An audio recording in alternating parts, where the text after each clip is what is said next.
Good evening students. आज अपने 12th class के अंदर एक नई यूनिट स्टार्ट कर रहे हैं जिसका नेम है रिप्रोडक्शन इन ऑर्गेनिज्म। देखो, इस रिप्रोडक्शन वाले यूनिट के अंदर अपने को क्या क्या टॉपिक डिस्कशन करेंगे वो देखें। एक तो जनरल इंट्रोडक्शन करेंगे,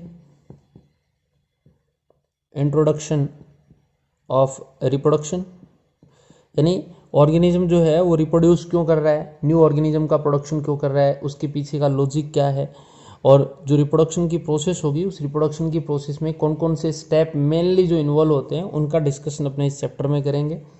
और कुछ जो एसेक्सुअल मोड ऑफ रिप्रोडक्शन है वो भी अपने इसी चैप्टर के अंदर डिस्कशन करने वाले हैं। उसके बाद जो सेकंड चैप्टर रहेगा अपना इस यूनिट का, वो रहेगा रिप्रोडक्शन या सेक्सुअल रिप्रोडक्शन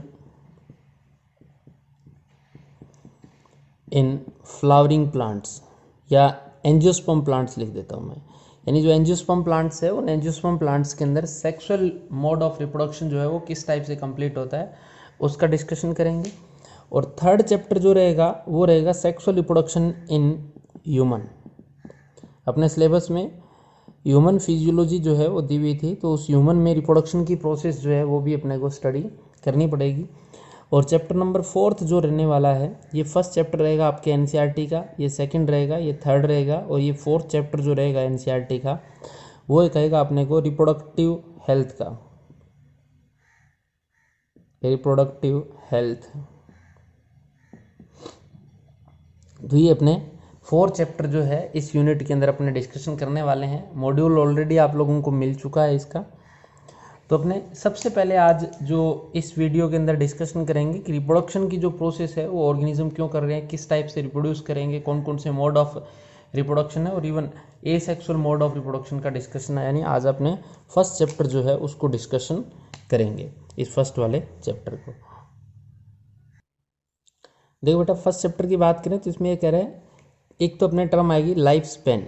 यानी लाइफ स्पेन जो है वो क्या होता है, आप लोग इसको डायरेक्टली ये बोल सकते हैं अपने कि जो ऑर्गेनिज्म जिस टाइम उसकी नेचुरल बर्थ होती है, उस बर्थ से लेके जब उसकी नेचुरल डेथ नहीं हो जाएगी उस टाइम बीच का जो टाइम पीरियड है, उसी टाइम पीरियड को आप लोग क्या बोलते हैं, लाइफ स्पेन बोलते हैं। यानी कितने टाइम तक जीवित रहता है बंदा, वही उसकी क्या है, लाइफ स्पेन जो है वो होती है। इसमें लिखा हुआ है the period of birth to the natural death of an organism represents its life span. यानी जिन ऑर्गेनिज्म की लाइफ स्पेन ज़्यादा है वो लॉन्ग टाइम तक जीवित रहेंगे, और जिनका लाइफ स्पेन जो है वो कम है वो कम टाइम के लिए जीवित रहेंगे। दूसरा, life span of organism are not necessary controlled with their size. यानी इसने ये पॉइंट भी कह दिया कि जो लाइफ स्पेन है वो ऑर्गेनिज्म के साइज पे डिपेंड नहीं कर रहा। आप लोग कहीं ये देख लें कि सर ये ऑर्गेनिज्म जो है उसका साइज तो बहुत बड़ा है, इसका मतलब इसका लाइफ स्पेन भी बड़ा होना चाहिए, और ये ऑर्गेनिज्म बिल्कुल स्मॉल साइज का है तो इसका लाइफ स्पेन भी क्या होना चाहिए, कम होना चाहिए। ऐसा पॉसिबल नहीं है। द साइज ऑफ क्रो जो है, इसने एग्जांपल दिया है कि क्रो जो है एंड पैरेट जो है वो are not very different yet their life span show wide difference. यानी कौवे और जो कोयल है, सॉरी तोता जो है, पैरेट जो है, उन दोनों का साइज में तो कोई ज़्यादा डिफरेंस नहीं लग रहा अपने को, बट उनका लाइफ स्पेन क्या है, अलग अलग है। तो अपने यहाँ डिस्कशन करेंगे कि इसका क्या लाइफ स्पेन है। फिर ये कह रहा है कि similarly mango tree has a much short life span as compare to a peepal tree. यानी मैंगो का प्लांट जो है उसका लाइफ स्पेन कम होता है as compare to peepal. Whatever be the life span death of, यानी ये कह रहा है इनका लाइफ स्पेन क्या है अपने डिस्कशन करेंगे इसी में आगे। Death of every individual organism is a certainty, no individual is immortal और एक्सेप्ट सिंगल सेल। देखो ये कह रहा है कि ये भी फिक्स है कि जिसका लाइफ स्पेन है उसकी लास्ट में डेथ 100% होगी। डेथ 100% क्यों होगी कि कोई भी ऑर्गेनिज्म आज तक जो है वो इमोर्टल नहीं है। इमोर्टल मतलब वही अमर नहीं है। जब ऑर्गेनिज्म इमोर्टल नहीं है, बट इसने एक एग्जांपल दिया है कि एक्सेप्ट सिंगल सेल ऑर्गेनिज्म जो है, यूनिसेलुलर ऑर्गेनिज्म जो है, लाइकवाइज अपने यहाँ एक एग्जांपल स्टडी करेंगे अमीबा का। अमीबा जो है वो यूनिसेलुलर ऑर्गेनिज्म है, और इसकी नेचुरल डेथ जब होती है तो उस टाइम ये कहा जाता है कि डिवाइड हो जाता है 2 पार्ट्स में, मतलब इसकी नेचुरल डेथ ना होकर ये इमोर्टल बना रहता है। यानी जो ऑर्गेनिज्म है वो 2 में डिवाइड हो जाता है। इस वजह से अमीबा को इमोर्टल बोलते हैं। इसकी रीज़न और भी देखेंगे अपने, इसको इमोर्टल क्यों बोलते हैं। हालांकि मैंने आप लोगों को जब प्रोटोजोन्स कराए थे तब बताया भी था ये कि इसका जो न्यूक्लियोप्लाज्म एंड साइटोप्लाज्म जो है उसके अंदर प्रॉपर डिफरेंस नहीं होता, और डिफरेंस नहीं होने की वजह से जब ये डिवाइड होता है या इसकी डेथ होती है तो उसका न्यूक्लियोप्लाज्म और साइटोप्लाज्म के साथ डिवाइड होने की वजह से ये 2 पार्ट्स में डिवाइड हो जाता है, या मोर देन 2 पार्ट्स में डिवाइड हो जाएगा, बट जनरली इसकी डेथ नहीं होगी। तो एक बार आप इसका स्क्रीनशॉट जो है वो ले लें। देखो डायग्रामेटिकली इसने कुछ ऑर्गेनिजम्स का लाइफ स्पेन जो है बता रखा है। जैसे इसने फर्स्ट डायग्राम में दे रखा है एलिफेंट, और एलिफेंट का लाइफ स्पेन इसने बता रखा है 65 to 90 ईयर्स जो है वो इसकी एज है, यानी ये इसका लाइफ स्पेन है। इसी टाइप से रोज़ का जो प्लांट है उसकी 5 to 7 ईयर है। डॉग का इसने दे रखा है 20 to 30 ईयर्स, बटरफ्लाई का 1 to 2 वीक्स, और क्रो का इसने दे रखा है 15 ईयर। कितना दे रखा है बेटा? 15 ईयर। अभी उसने पूछा भी था क्रो और पैरेट का। इसी टाइप से मैं कुछ और इमेज आपको दिखा रहा हूँ। बनाना ट्री जो है उसकी लाइफ स्पेन ये कह रहा है 20 to 25 ईयर है। काऊ की 15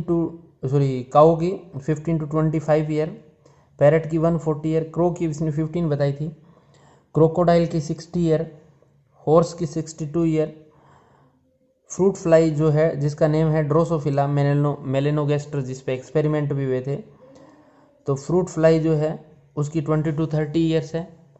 इसी टाइप से बात करें आप लोग, राइस प्लांट की 3 to 4 मंथ, टोर्टोइस की 100 to 150 ईयर्स, और बनियन ट्री जो है उसकी 200 to 300 ईयर्स। एक बार आप इसका स्क्रीनशॉट ले लें, फिर मैं अपर वाले भी बता देता हूँ। ये आप लोगों को याद रखनी है बेटा, एग्जाम में पूछी जा सकती है डायरेक्ट।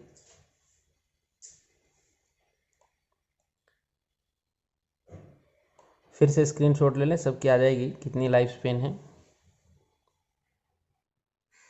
आगे बात कर रहा है रिप्रोडक्शन की डेफिनेशन दे रहा है कि reproduction is defined as a biological process in which an organism give rise to young ones similar to itself. यानी रिप्रोडक्शन की प्रोसेस में जो यंग वंस प्रोड्यूस होते हैं वो जनरली पेरेंट्स के क्या है, सिमिलर होते हैं। The offspring grow mature in turns produce new offspring, thus there is a cycle of birth growth and death. यानी ये कह रहा है कि जो ऑर्गेनिज्म प्रोड्यूस होगा वो मैच्योर होगा, और मैच्योर होने के बाद में उसकी नेचुरल डेथ भी हो जाएगी। तो पहले बर्थ हुई, उसके बाद वो ग्रो कर रहा है, मैच्योर हो रहा है, और उसके बाद नेचुरली उसकी डेथ हो रही है। तो ये उसकी लाइफ साइकिल में अपने को जो कुछ प्रोसेस है वो मिलने वाली है। Reproduction enables the continuity of life species, यानी ये आपसे एग्जाम में पूछा जा सकता है कि रिप्रोडक्शन जो है वो कंटिन्यूटी को फिक्स करता है। यानी जो न्यू ऑर्गेनिज्म है वो प्रोड्यूस होते हैं तो उसी से लाइफ की जो कंटिन्यूटी है, स्पीसीज की कंटिन्यूटी है, वो बनी रहती है। आगे जनरेशन आफ्टर जनरेशन, यानी one generation to next generation के बीच में जो स्पीसीज कंटिन्यूटी है उसको मेंटेन रखने का काम किसका है? रिप्रोडक्शन का है। आगे लिखा है the organisms habitat, its internal physiology and several other factors are collectively responsible for how it reproduce. यानी ऑर्गेनिज्म में रिप्रोडक्शन की जो प्रोसेस है वो एसेक्सुअल होगी या सेक्सुअल मोड ऑफ रिप्रोडक्शन होगा। ये सब चीज़ें डिसाइड होती है आपके किससे, कि ऑर्गेनिज्म की इंटरनल फिजियोलॉजी कैसी है, ऑर्गेनिज्म कौन से हैबिटेट में रह रहा है, और कुछ अदर फैक्टर्स भी है जो क्या करते हैं इस रिप्रोडक्शन के मोड को डिसाइड करते हैं कि किस टाइप से ऑर्गेनिज्म रिप्रोड्यूस करने वाला है। आगे लिखा है ये 2 टाइप्स ऑफ रिप्रोडक्शन की बात कर रहा है कि व्हेन ऑफस्प्रिंग इज प्रोड्यूस, यानी न्यू ऑर्गेनिज्म जो है उस न्यू ऑर्गेनिज्म का प्रोडक्शन जो है वो किससे हो? सिंगल ऑर्गेनिज्म से हो। किससे हो? सिंगल ऑर्गेनिज्म से हो। और we can say without fusion और फॉर्मेशन ऑफ गैमीट्स, यानी ऐसा रिप्रोडक्शन जिसमें ना तो गैमीट का प्रोडक्शन होता है ना ही गैमीट आपस में फ्यूज होते हैं, यानी सिंगल ऑर्गेनिज्म ही जिस रिप्रोडक्शन में पार्टिसिपेट करे उसको तो बोलते हैं आप लोग एसेक्सुअल मोड ऑफ रिप्रोडक्शन, और जिसमें generally formation of gametes, fusion of gametes and आप लोग बोल सकते हैं कि उसमें 2 ऑर्गेनिज्म पार्टिसिपेट करे रिप्रोडक्शन में, तो ऐसी प्रोसेस को आप बोलते हैं सेक्सुअल मोड ऑफ रिप्रोडक्शन। देखो इसने ये लिखा है when offspring is produced by single parents with और without involvement of gamete formation, यानी जिसमें गैमीट फॉर्मेशन की इन्वॉल्वमेंट नहीं हो, द रिप्रोडक्शन इज एसेक्सुअल, तो उसको आप क्या बोलोगे? Asexual reproduction. अब आप बोलोगे सर इसने विद और विदाउट दोनों लिख दिया। बेटा एसेक्सुअल रिप्रोडक्शन में भी गैमीट फॉर्मेशन होगी। लास्ट ईयर आपने कहीं एल्गी को स्टडी किया था, उसमें जू स्पोर्स है, अप्लेनोस्पोर्स है, ये एसेक्सुअल टाइप ऑफ स्पोर्स जो प्रोड्यूस हो रहे थे। तो आप कह सकते हो कि एसेक्सुअल टाइप ऑफ गैमीट नहीं है, ये स्पोर होते हैं, और वो एल्गी हैप्लोइड है इसलिए उनको आप गेमेटिक टाइप ऑफ सेल्स बोल सकते थे। बट वहाँ पे आप लोगों को जो स्पोर्स बन रहे थे वो फर्टिलाइजेशन में पार्टिसिपेट कर रहे थे, बट वो एसेक्सुअल रिप्रोडक्शन की बात कर रहे हैं। When two parents participate in reproduction process and it also involve infusion of male and female gamete, it is called as sexual reproduction। यानी ऐसा रिप्रोडक्शन जिसमें टू पार्टिसिपेट करे और जिसमें मेल और फीमेल जो गैमीट है वो इन्वॉल्व हो, उस रिप्रोडक्शन को आप क्या बोलोगे? सेक्सुअल रिप्रोडक्शन आप लोग नेम दोगे। तो एक बार आप लोग इस रिप्रोडक्शन की डेफिनेशन को और इसकी एसेक्सुअल कौन सा होगा, सेक्सुअल मोड ऑफ रिप्रोडक्शन क्यों होगा, और रिप्रोडक्शन जो है उसकी बेनिफिट क्या है, तो आपने कहा कि लाइफ स्पैन जो स्पीसीज है उसकी कंटिन्यूटी को मेंटेन रखने का काम कौन कराएगा? रिप्रोडक्शन कराएगा। दूसरा, ये टू मेथड्स है इसके, एसेक्सुअल एंड सेक्सुअल। तो एसेक्सुअल वाले में विदाउट इन्वॉल्वमेंट ऑफ गैमीट, और उसके अंदर आपका गैमीट फॉर्मेशन जो है वो भी होगा, और इसके अंदर टू इंडिविजुअल्स भी पार्टिसिपेट करेंगे। तो एक बार इसका स्क्रीनशॉट लें, फिर अपने एसेक्सुअल मोड ऑफ रिप्रोडक्शन की बात करेंगे। इसके बाद ये कुछ टर्म्स दे रहा है अपने को एसेक्सुअल रिप्रोडक्शन की। एसेक्सुअल मोड ऑफ रिप्रोडक्शन में कह रहा है, in this method a single individual is capable of producing offspring. As a result, the offspring that are produced are not only identical to one another but also exact copies of their parents। यानी इस asexual mode of reproduction में single organism reproduction की process जब करेगा तो जो offspring होगी, जो इसकी प्रोजेनीज होगी, जो इसके नेक्स्ट जनरेशन के जो ऑर्गेनिजम्स होंगे वो बिल्कुल एग्जैक्ट कॉपी होंगे किसकी? उस पेरेंटल ऑर्गेनिज्म की। Are these offspring likely to be genetically identical और डिफरेंट। तो ये जो जेनेटिकली, क्योंकि देखो एग्जैक्ट कॉपीज होती है, क्लोन्स होते हैं, क्लोन्स में जनरली क्या होता है कि जो मॉर्फोलॉजिकल पेरेंट्स के सिमिलर हो और जेनेटिकली भी पेरेंट्स के सिमिलर ही हो, उसमें किसी भी टाइप का चेंज नहीं हो, तो उसको क्लोन्स बोलते हैं। तो ये कह रहा है कि वो जेनेटिकली कैसा होगा? वो सिमिलर होगा। Answer will be genetically identical या genetically similar to their parents. The term clone is used to morphologically and genetically similar individuals। यानी इसने दे दिया गया online. Many single cells organism, जैसे इसने एग्जांपल लिखा है कि मोनेरा एंड प्रोटिस्टा जो फाइलम थे उनके जो ऑर्गेनिजम्स थे प्रोड्यूस्ड बाय बाइनरी फिशन। यानी इनके अंदर कौन सा रिप्रोडक्शन का मोड है एसेक्सुअल रिप्रोडक्शन में? तो बाइनरी फिशन जो है वो इसमें एसेक्सुअल मोड ऑफ रिप्रोडक्शन है। आगे लिख रहा है, members of kingdom fungi and algae reproduce through special asexual reproductive structures called zoospores. अभी अपने बात कर रहे थे कि उसके अंदर, क्योंकि एल्गी जो है वो हैप्लोइड होती है, तो जूस्पोर्स होंगे कैसे? हैप्लोइड होंगे, मतलब ये है तो गैमेट के सिमिलर, बट ये किस में प्रोड्यूस होते हैं? ये आपके sexual mode, asexual mode of reproduction में प्रोड्यूस हो रहे हैं।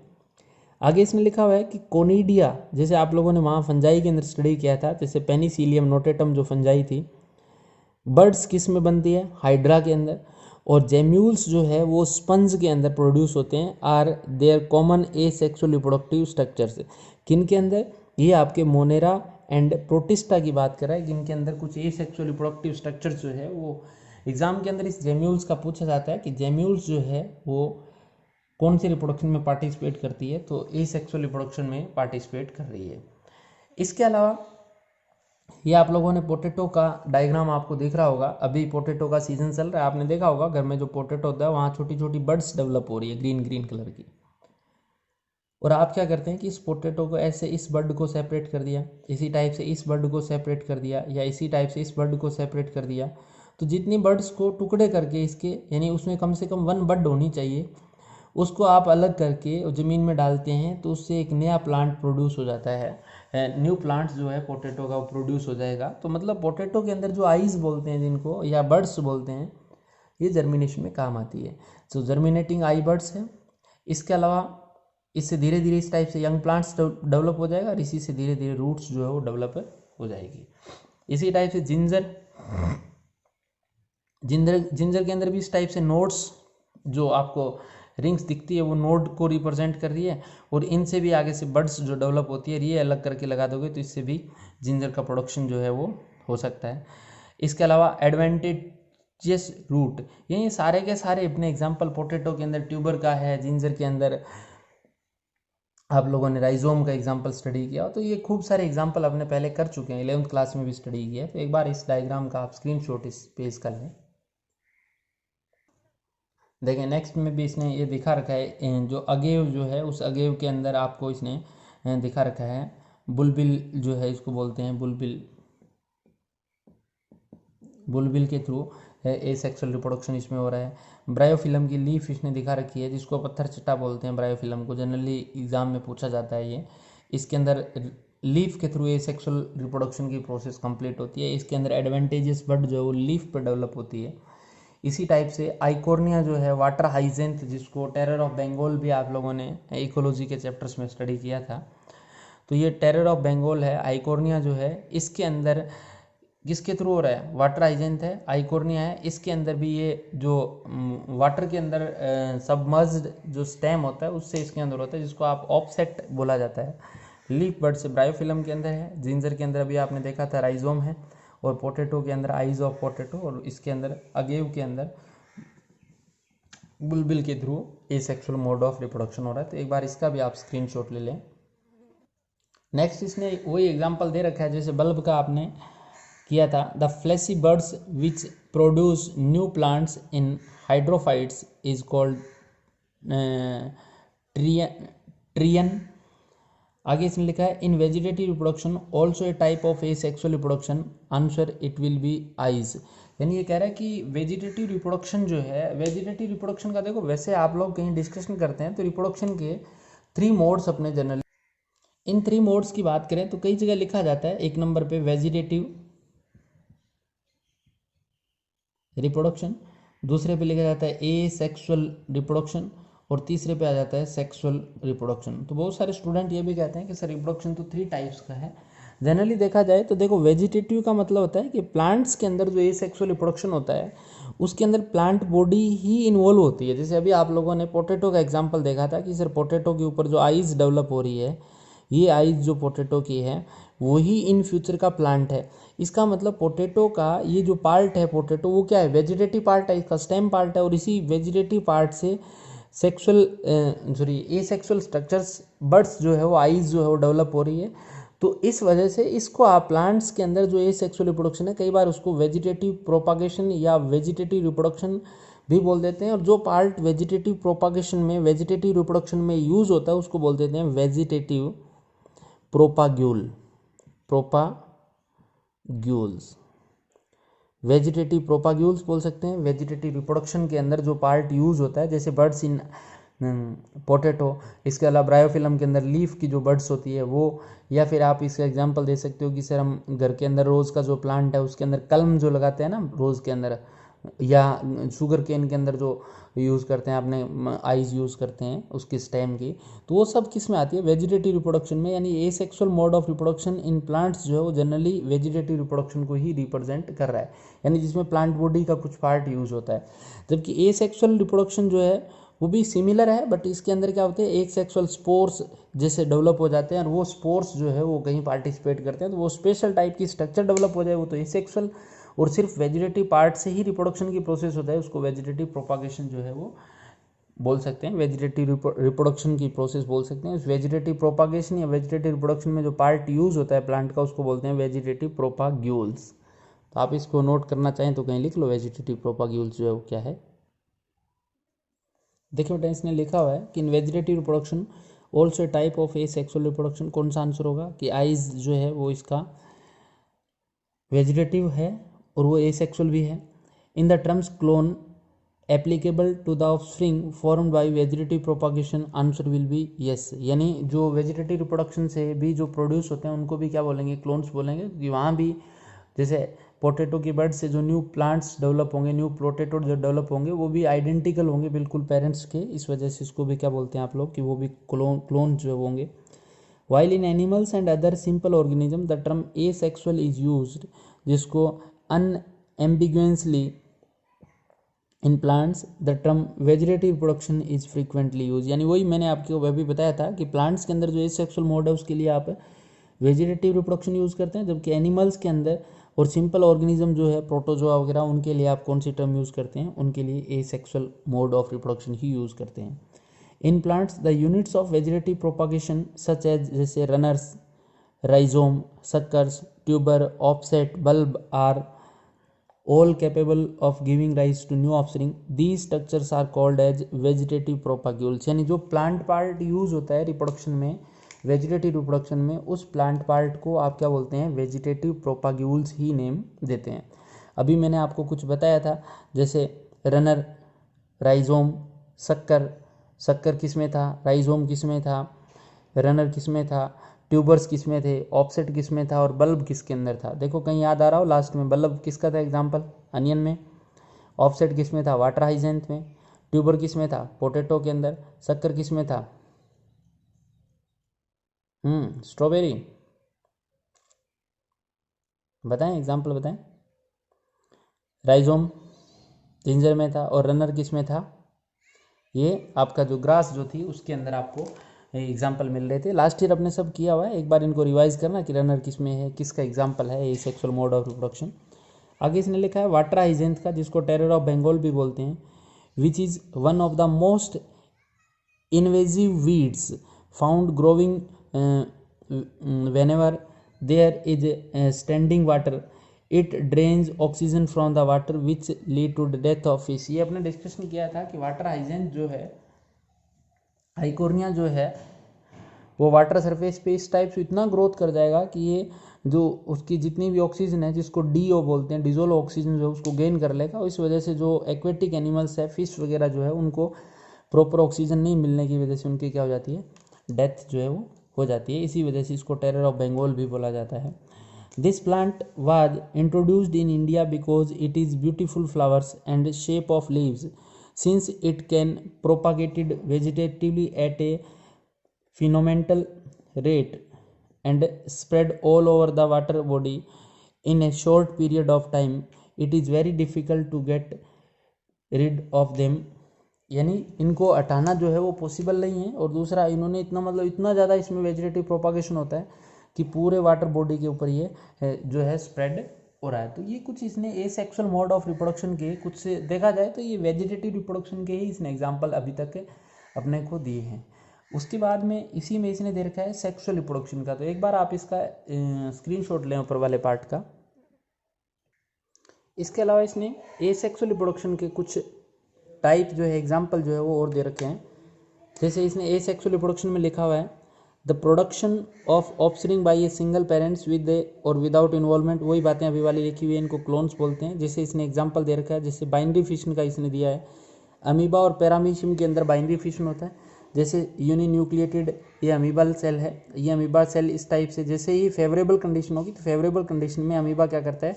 टू पार्ट्स में डिवाइड हो जाता है, टू आइडेंटिकल पार्ट्स के अंदर डॉटर सेल्स में डिवाइड हो जाता है। इस मेथड को बोलते हैं बाइनरी फिशन। ये कब होता है? इन फेवरेबल कंडीशंस, यानी जब अमीबा के लिए एनवायरनमेंट जो फूड प्रॉपर वे में होगा, फेवर में जो कंडीशंस होगी, ऐसी कंडीशन में बाइनरी फिशन जो है वो शो करेगा। दूसरा एग्जांपल इसने पैरामीशियम का भी दे रखा है, तो एक बार इसका स्क्रीनशॉट ले लें। दूसरा एग्जांपल इसने दे रखा है हाइड्रा के अंदर बडिंग की प्रोसेस जो है वो हाइड्रा के अंदर दे रखी है। इस टाइप से इस हाइड्रा के अंदर, क्योंकि पोरीफेरा फाइलम के अंदर आ रहा था ये, तो बर्ड्स डेवलप होते हैं, ये बर्ड्स सेपरेट होकर न्यू हाइड्रा में कन्वर्ट हो जाएंगे। तो हाइड्रा में बडिंग के थ्रू आप लोगों को याद रखना है कि ये बडिंग की प्रोसेस जो होती है वो टू टाइप के ऑर्गेनिज्म में हो सकती है। एक तो यूनिसेलुलर, एग्जाम्पल पूछा जाए तो यीस्ट सेल जो है, यीस्ट सेल, सैक्रोमाइसिस सेरेवेसिस। और यदि मल्टी सेलुलर की बात करें, मल्टी सेलुलर ऑर्गेनिज्म का एग्जाम्पल पूछे तो इसका आपका आएगा हाइड्रा। तो हाइड्रा तो मल्टी सेलुलर का एग्जाम्पल है, और यीस्ट सेल जो है वो किसका एग्जाम्पल है बेटा? Unicellular organism which reproduce by budding process. या फिर वो ये डायरेक्टली पूछेगा कि यीस्ट में कौन से टाइप का रिप्रोडक्शन होता है, तो कौन सा होता है? बडिंग के थ्रू यीस्ट जो है वो रिप्रोड्यूस करती है, एसेक्सुअली रिप्रोड्यूस कर रही है। तो एक बार इसका स्क्रीनशॉट ले लें। नेक्स्ट इसने एसेक्सुअल रिप्रोडक्शन में ही कुछ एग्जांपल दे रखे हैं। जैसे स्पंज का एग्जांपल, स्पंज के अंदर जेम्यूल्स के थ्रू जो ये जो स्पेशल टाइप ऑफ स्ट्रक्चर्स जो है वो आपकी कौन सी स्ट्रक्चर से बेटा, जेम्यूल्स है, और इन्हीं जेम्यूल्स के थ्रू न्यू स्पंजेस जो है वो फॉर्मेशन हो रही है। तो ये एसेक्सुअल मोड ऑफ रिप्रोडक्शन के 3 एग्जाम्पल्स इसने दे रखे हैं। कई बार ये भी पूछ लेता है कि अनफेवरेबल कंडीशन जो है, या यूँ मान लें कि एडवर्स कंडीशंस जो होती है, उन एडवर्स कंडीशंस के अंदर अमीबा किस टाइप से रिप्रोड्यूस करेगा। तो अमीबा जो है वो आपका मल्टीपल फिशन जो है, मल्टीपल फिशन को शो करेगा। अमीबा एडवर्स कंडीशन में मल्टीपल फिशन के थ्रू रिप्रोड्यूस करेगा, जबकि फेवरेबल कंडीशन में कैसे कर रहा था अमीबा, आपके बाइनरी फिशन के थ्रू रिप्रोड्यूस कर रहा था। तो आज की जो क्लास रहेगी वो शॉर्ट क्लास अपनी यही रहेगी, एसेक्सुअल रिप्रोडक्शन क्या है उसका इंट्रोडक्शन, और एसेक्सुअल मोड ऑफ रिप्रोडक्शन जो है वो किस टाइप से हो रहा है, उनको क्लोन्स क्यों बोलते हैं, या यूनिसेलुलर ऑर्गेनिज्म इमोर्टल क्यों होते हैं। तो आप लोग, मैं यहाँ लिख देता हूँ, because no difference between nucleoplasm and cytoplasm, यानी उन ऑर्गेनिज्म में न्यूक्लियोप्लाज्म और साइटोप्लाज्म में कोई डिफरेंस नहीं होता, या यूँ मान लें कि न्यूक्लियोप्लाज्म और साइटोप्लाज्म को आप सेपरेट नहीं कर सकते, अलग अलग आइडेंटिफाई नहीं कर सकते भी न्यूक्लियोप्लाज्म है और ये साइटोप्लाज्म है।